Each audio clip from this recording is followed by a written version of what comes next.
করছেন, প্রত্যেকটা তথ্য প্রকাশ করে আপনারা তাদেরকে গ্রেপ্তার করে দৃষ্টান্তমূলক শাস্তি নিশ্চিত করুন। আর তাহলে তাদেরকে সেই জনতার হাতে তুলে দিন। আমাদের একটাই দাবি, এক দফা এক দাবি, হাদি হত্যার বিচারের দাবি।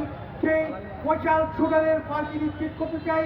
বাংলাদেশ থেকে ফেসিবাদ এবং ভারতীয় আধিপত্য নিশ্চিত করতে হবে।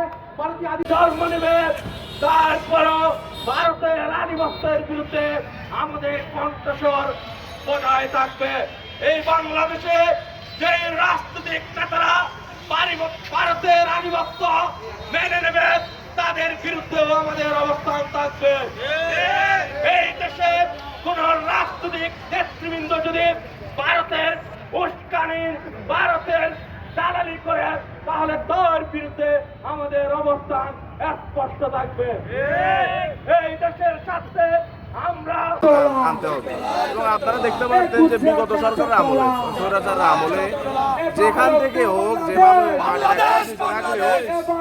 যে কোনো আসামিকে অথবা যে কোনো ক্লুলেস কোনো কেসের আসামিকে তারা যেভাবে হোক ধরে নিয়ে আসতে পারতো। কিন্তু এখন আমাদেরকে জোর করে বিশ্বাস করানো হচ্ছে যে হত্যাকারীরা ধীরে দুপুরে হাদি ভাইকে মাথায় গুলি করে হত্যা করেছে এবং তারা নির্বিঘ্নে তারা ভারতে পালিয়ে গেছে এবং প্রশাসন তাদেরকে ধরতে ব্যর্থ হয়েছে। এটা আমাদেরকে তারা বিশ্বাস করাতে বাধ্য করছে না।